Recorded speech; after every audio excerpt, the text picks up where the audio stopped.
Welcome to the IDC WIN 2024 Technology Day recap. We hope you enjoyed the Technology Day and can see the benefit of the tools we support. We know some of you are using Equisoft, AdvisorStream, Conquest, and LDA already, but we felt an opportunity to discuss these tools would be a way to get on board or review how others are using them. We have broken the day into 5 videos for you to review to give you an idea of how the tools work and how you might use them in your practice. As you are all aware, AI is making some significant advances in how we will communicate with you moving forward. In our first video, Kartik Saktiville discusses how AI will fundamentally transform the business as we know it. Let's watch now as Don Hart introduces Kartik Saktiville.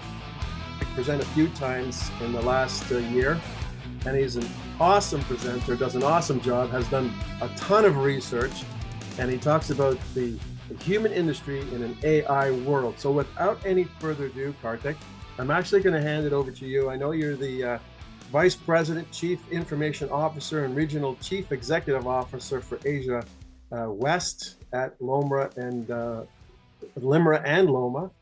But I'm going to hand it over to you, and you can set the tone for the day.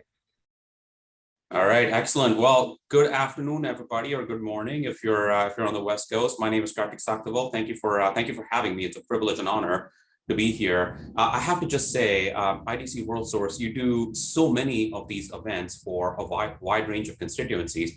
It's so important, right? It's so important to bring practitioners together to be able to discuss the timely and topical trends of the industry. So I appreciate what you, Don, and your teams do. So that's fantastic.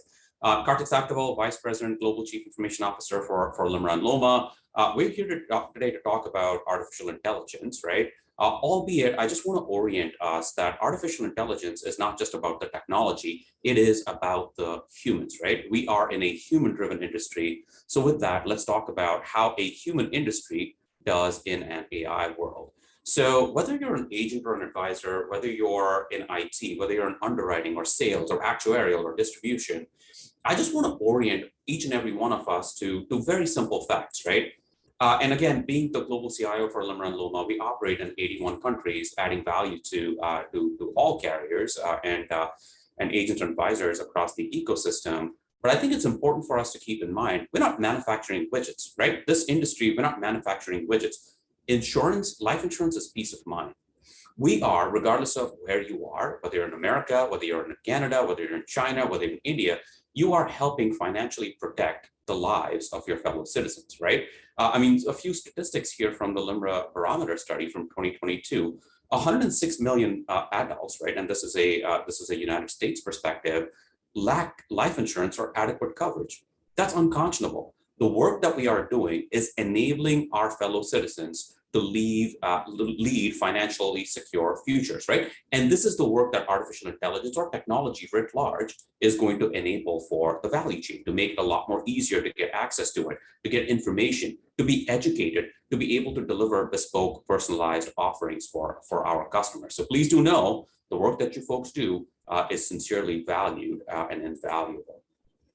So let's go a little bit back in time, right? Just a little over a year in Q1 of 2023. What were we talking about as an industry in the first quarter of 2023? Obviously, digital transformations were hot and heavy, right? So if you heard the words digital transformation in the past 5 years, you're not alone. It was the #1 thing that was on the mind of global executives when they talked about technology being prominent. And let's be honest, no one has accused the insurance industry to be on the bleeding edge of technological innovation, right?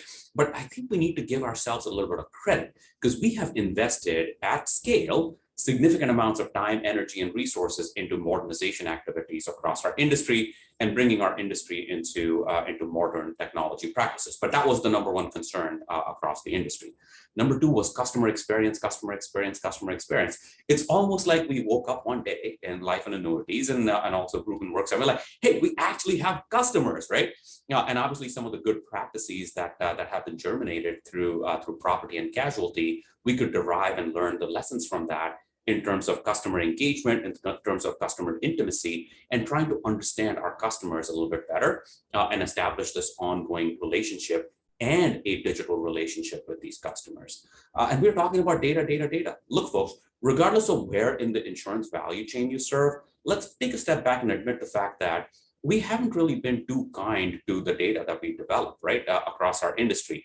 We have treated data as a byproduct of our systems, and we've never treated it as a product, right? So our industry was trying to get our arms wrapped around data because our corporate data, our enterprise data is anywhere, somewhere, nowhere, and everywhere, literally at the same place at the same time. So we were trying to figure out what cogent information and insights can be surfaced from data. The adage across our industry is that we're drowning in data, but we're thirsty for insights, and that continues to be true. And number four, let's be honest, right? Legacy systems and technical debt, each and every one of our carriers, there are some carriers that have systems that date back to the 1960s, before humans set foot on the moon, right? Which is pretty astonishing to think about, but that is true. LIMRA, we did a benchmark in 2020, published in 2021. 54% of billing systems in our industry were established in the 1990s, right? And I tell people I was in my Kurt Cobain grunge phase, but how do you establish a customer relationship? How do you provide a single customer bill with systems that were built back in the 1990s? And even though we've been staring at it in the face, AI just exploded in 2023, right? And my theory is AI is not new. AI in our industry is certainly not new. But the reason why it exploded in our faces is because generative AI captured hearts and minds, right? Anything that starts off in our personal lives in terms of technology and then moves over to our professional lives has a lot more staying power than the converse, right? Which is why I tell people no one's using BlackBerries these days, right? So AI is here, the age of AI is here, and it's here to stay. So why artificial intelligence, and why is it such potential, right? It is an enabler. Look, folks, AI is just another technology, it's just another tool, but this time it's special, right? It's something different.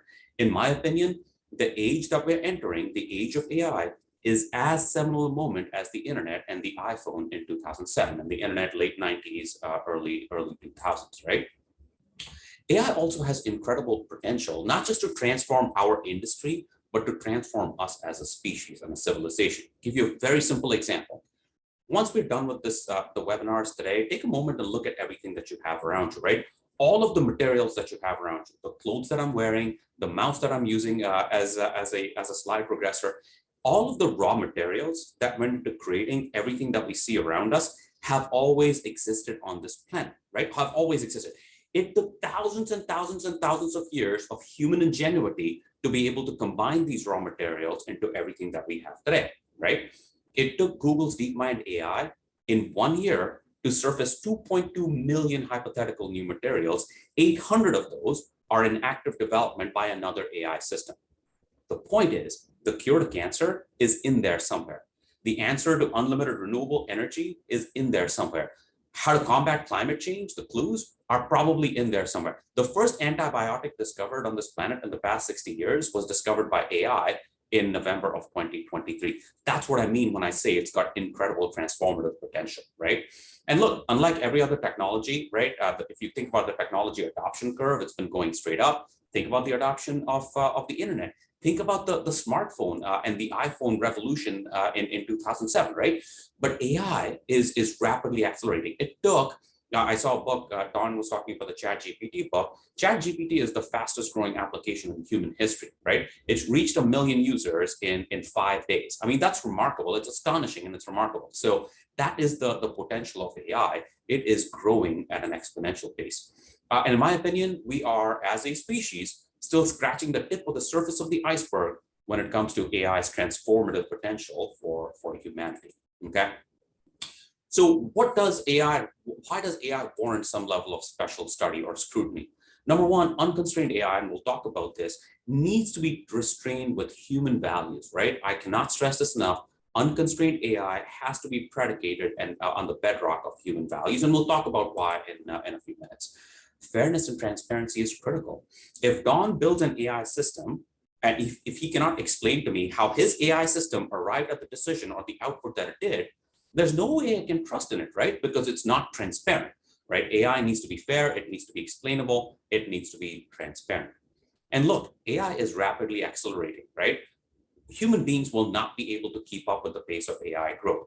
We as an industry will be unable to keep up with the pace of AI growth. But the best thing we can do is to keep up with where AI is going and try and project it out with the implications for our industry. We have no real playbook for AI within our industry, right? The best thing we can do is develop some best practices that can sustain the arc of AI history. And last but not least, this is just my personal opinion. People talk about the AI wars. You've probably seen it in the media, AI being an existential threat to humanity, right? I got news for you. We've been at war with AI for the past 10 to 15 years, right? Social media is a really, really, really rudimentary AI algorithm, and humans lost that first battle, right? But predicating ourselves on human values is how we're going to win this war, okay? So look, I mentioned earlier, AI is not new, right? You, I, everybody has been surrounded by AI all day, every day in our daily lives. Probably didn't realize that these were rudimentary AI algorithms, right? If you think about all of your devices, all of your personal devices, Alexa, I don't want to trigger anybody's devices, right? When you get into your car and Google Maps knows exactly where you're going to go. The reason why you can sit in front of your couch on a Friday afternoon with Netflix and not get up until Sunday morning, that is also a rudimentary form of AI. And we talked about social media and rudimentary social media algorithms earlier. Okay. The second thing you folks need to know, right? When we think about generative AI, people talk about ChatGPT, people talk about DALL-E, and that's what we're inundated with. But AI is not a monolith. AI is much, much, much more than generative AI. The eye chart that you see on the left-hand side of your screens is what the AI family tree looks like. On the right-hand side, it's a more simplistic view, but please do know AI is not a monolith. It is a broad, sprawling field of study, right? Everything from speech to text, facial recognition, every time you unlock your iPhones, that is all a form of artificial intelligence, okay? So where are we as an industry and as a species today? This is a black hole, and this is the event horizon of a black hole. And I think that's a perfect analogy for where we are. A black hole is a phenomenon where gravity is so dense that nothing escapes it, not even light, right? We don't know what's inside. We don't know what's on the other side. But as soon as you hit that event horizon, you're going to be drawn right into the black hole. There is no escape, right? That is exactly where we are with the age of AI. We don't know what's inside. We don't know what's on the other side, but strap in because we are on the event horizon and we will be sucked into this AI vortex, okay?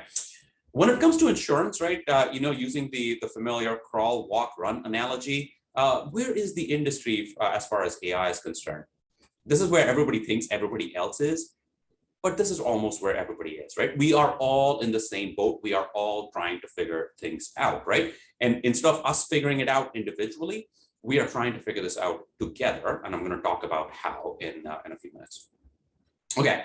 This is important. Again, regardless of where in the value chain you serve in, if there's one takeaway, right, at your dinner tables tonight, at your next cocktail party this weekend, right, here in America, 4th of July barbecues next week, if there's one takeaway that you want to think about is all AI, any AI is all about data, data, data, data. It is the bedrock and the predicate of all artificial intelligence, right? So, image recognition AI, it's trained by consuming gobs and gobs of data up until a point it can make a prediction of what image it's been sent, right? So all AI, any AI is based upon data.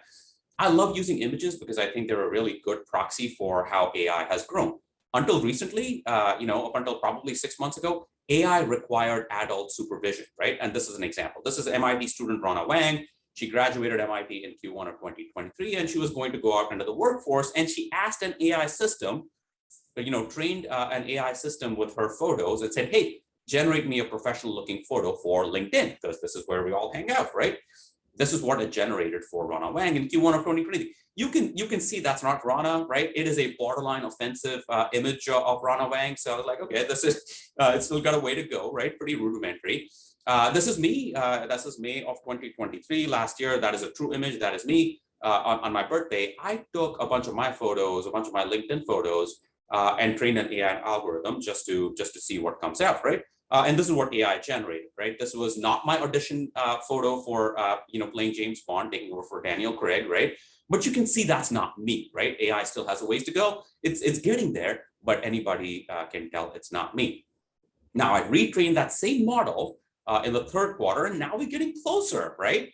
And my favorite story is the one with the orange jacket, right? The rust-colored jacket. I live in New Hampshire on the seacoast. My parents live in Mumbai, India. I sent that photo to my mom in October, and my mom says, hey, shouldn't you be wearing a heavier coat because it's probably cold at the beach in New Hampshire? So, and I'm the only child. My parents did not have 20 kids, right? So if an AI algorithm can spoof my parents, you know it's getting a lot more mature as it goes on. Just for fun, I asked AI to think what I would look like when I'm 70. I was pretty impressed that AI thinks that I'm going to have my full head of hair. So A+ to AI, high five for that. Okay. So again, in Q1 of 2023, right? Anybody who's a biology major or just watch National Geographic, right? You know that's these are different animals. One of them's an alligator, one of them's a crocodile. But you know how we saw all AI, any AI is trained with data. In Q1 of 2023, an AI algorithm would not be able to tell these animals apart, right? But the surefire way, I mentioned this to Don a few months ago, the surefire way for you to be able to discern what animal is what is you wave at it. If it says see you later, it's an alligator. If it says see you in a while, it's a crocodile. Don made me use a dad joke. I usually don't do these things because I'm not naturally fun. But the point is, AI could not discern between these two animals in Q1 last year. Okay. Let's have another example. This is a Chihuahua, and this is a blueberry muffin, right? In Q1 of last year, AI would not have been able to tell it apart, right? So one of them's vicious and the other one's delicious, right? But AI would not be able to tell these two images apart. And this wasn't too long ago, folks. This wasn't too long ago. Same thing holds true with these are Labradoodle puppies. This is fried chicken. You do not want to get them mixed up. I promise you bad things happen, right? But AI would not have been able to tell them apart. And same thing holds true with images of puppies and bagels, okay? So here's the need for caution. And the need for caution, humans at the center, exists even today. Amazon, great example, all the AI, any AI is trained by data. Amazon.com trained their AI algorithm to screen candidates for jobs, IT jobs, based on their historical IT hiring data, and then only recommend screened candidates in front of human recruiters. Unfortunately, IT has been a male-dominated sport for decades, right? So this Amazon bot self-learned, Amazon AI bot self-learned to screen out all female applicants. So if you had women's college on your resume, you were screened out, a women's soccer league screened out, right? At some point, the people in Amazon were like, why are there only dudes applying to our jobs, right? So they were able to catch it and ensure that it doesn't go live. But I mean, this is a pretty challenging example for Amazon. My favorite example is Microsoft Day. Microsoft release day in 2017. Day was supposed to be a human teenager, right? An AI bot that was supposed to emulate a human teenager, learn from the internet, self-learn, and post on Twitter, now X, right? In less than 5 or 6 hours, they self-learned from the internet to become extremely racist and xenophobic. The point I'm making here is we are a human industry, right? We are a traditional industry. These examples happen everywhere. But if these can happen to established technology titans, the need for us as an industry to make sure that humans and humanity is at the center is even more critical, okay? Remember Rana Wang from a few slides ago? She retrained that model in Q2 of 2023 and said, hey, generate me professional looking headshots for LinkedIn. So it made her Caucasian and gave her blue eyes, right? She is not Caucasian and she does not have blue eyes. Again, borderline offensive. A human being would have the judgment, AI would not, okay? All right, so what are we doing as an industry about it? So in March of last year, I made a recommendation to the LIMRA and LOMA board, which is CEOs of insurance companies, that we need to get after this, right? So from there, the AI governance group was formed in Q4 of 2023. We now enjoy participation for around 40 insurance companies with 70 business and technology executives. We're focused on two domains. One of them is business value enablement, use cases, right? What are the use cases out there for AI? What are the use cases finding value? Because those things are mutually exclusive. And what does good look like in terms of governance, and which is really important, and I'll explain why in a second, right? You're focused on two phases. Phase one is a current state assessment, finger on the pulse of where the industry is across these two domains. And phase two is let's define what good looks like. Remember how I said we're all trying to figure this out together? This is how we're going to figure it out together. A little bit of an eye chart, but I'm going to highlight the key takeaways from this slide, right? Number one, our industry operates in silos. I know this surprises some of you. You're like, what? No way. But it does, right? We are an extremely siloed industry. Underwriting doesn't talk to marketing, marketing doesn't talk to billing, billing doesn't talk to finance, and so on and so forth, right? Digital transformations have gone exactly that same way. We digitized claims, no one told billing. We digitized underwriting, no one told marketing, right? So it's created this digital roller coaster effect within the same enterprise. AI cannot go the same way. I promise you it will not be successful. So what AI has allowed to do, or us to do as an industry, is centralize all of the AI activities within a firm, which is fantastic because you need to traverse across the insurance value chain to find actual value and success with AI. So that's number one. Number two, I mentioned earlier, the reason why we're trying to define best practices for the industry is because there's no AI regulation, right? There are regulatory guidelines and frameworks, but they're albeit extremely specific for domains, right? So you have regulatory guidelines for underwriting. The NAIC has the Advanced Underwriting Working Group here in America. You've got Colorado, the state of Colorado has SB 169, Senate Bill 169. New York, the state of New York has Circular 19, right? But there is no law of the land. However, once again, Europe leads the charge. The European Union AI Act is a very simple act, right? It's a pyramid. The top of the pyramid accounts for all of the places where you don't want to use AI, right? Facial recognition, social scoring, and the bottom of the pyramid, 4 rungs, is where you should use AI, and you're perfectly okay to do so. Chatbots, right? Anything to do with rudimentary forms of AI. Nothing like that exists for the insurance value chain. So when we talk about governance and best practices, this group of 70, we're going across the insurance value chain and defining what that looks like, right? So I don't expect America to have an AI regulation anytime soon. We still haven't figured out data privacy, right? So it's going to be a long road for us to go. In Canada, castles existed for a while, CASL. We don't have anything like that for our industry yet. Number 3, a majority of our firms across the value chain have really vibrant ongoing use cases, experimentation with all things AI. I promise you, if you're part of an insurance carrier, your insurance carrier has some level of ideation and experimentation ongoing with insurance use cases for generative AI, right? Huge opportunity there. Number 4, look, AI is great, but you know what's better? Educating employees on how to use AI. Each and every one of you folks, if you're lucky to get the GPT book from Don, there's something called prompt engineering, right? It's not as intimidating as it sounds. But just like, some people just don't know how to Google, right? Something as simple as Googling. It's going to be important to try and figure out how to put prompts into GPT or a generative AI engine to get accurate outputs, right? So education and literacy is going to be pretty important. Number 5, look, jobs and professions will change. They will change, if not necessarily be eliminated. I don't believe that it's going to be resulting in a mass elimination for jobs anytime soon, but I promise you, if there are rote, repeatable, operational things that are ongoing as part of your job, your tasks, right? I promise you that they will be automated by virtue of AI. So we need to start thinking about skilling and reskilling for employees. Think about AI as a productivity booster, not as a way to eliminate headcount, right? So let's not forget about the bedrock principles, though. There are 4 bedrock principles that I cannot stress upon enough. Number 1, culture and change management. Things will change due to AI, right? As leaders, it's incumbent upon each and every one of you to be able to navigate that cultural change curve within your organizations, right? Number 2, like I said, eliminate silos, talk to people, partner with people. If we continue to relegate ourselves in silos, there is no way that we will be able to find success, right? Number 4, data. Data is vital, the bedrock, right? Good AI plus bad data is going to result to garbage AI, which we'll talk about in another second. And look, folks, legacy systems are going to continue being the albatross around our necks, and we have to continue investing in modernization activities, right?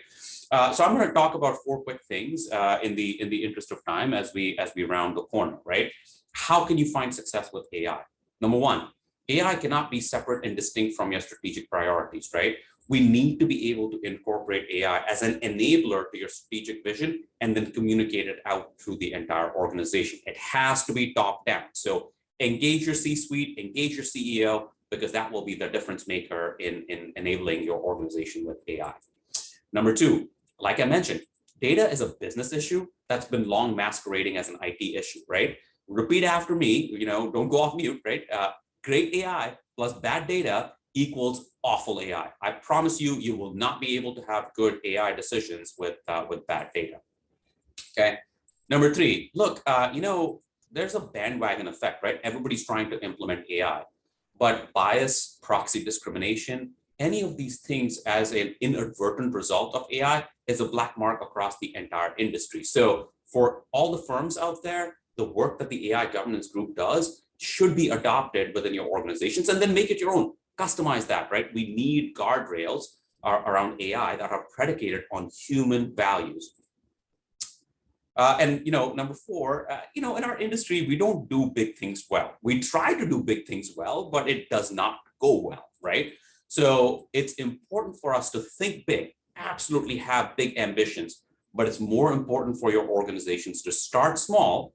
It's okay to fail. As leaders, we need to build a fail-tolerant culture within our firms, right? It's okay to fail, but fail fast as long as you're learning faster, okay? And this is important. I can't stress this enough. Talked about data, but remember, AI is going to be a human change, right? Regardless if you're a big carrier, small carrier, big agency, small agency, everyone has the same challenges. And it's a cultural transformation that requires committed leadership from each and every one of you, okay? People often ask me, right, is my job at risk due to AI? I will say that, what I tell people is in the next few years, our jobs will change, and they will change perhaps significantly, but it's unlikely. We're a human industry, right? Human to human. It's unlikely that your job will be at risk due to AI, but it might be likely that your job might be at risk due to someone who knows how to use AI, right? So it's important for us to skill ourselves in the art and science of AI. And look, folks, AI and robots are thinking machines that try to feel. Human beings are feeling machines that try to think, right? No matter how much automation AI will bring to us, the hardest skills to master are the softest skills, right? So AI might replace job functions, but the human traits and human values, communication, collaboration, community, ethics, morality, judgment, creativity, all of those things are inherently human traits that AI will never, ever be able to automate, right? Repeat after me, AI will never be able to automate what makes us, the core intrinsic human values, and we are a human industry in an AI world. So look, each of us have a blank canvas and a masterpiece behind us with a mature industry, right? The next decade in insurance is going to be dramatically different, I promise you, than the one behind us. We need to invest in the opportunities and avoid the risks and the pitfalls, but don't lose sight of the core fundamentals, right? And the core fundamentals are, we are humans serving other humans to lead financial secure lives. Thank you for everything you do. Thank you for your service to our global industry.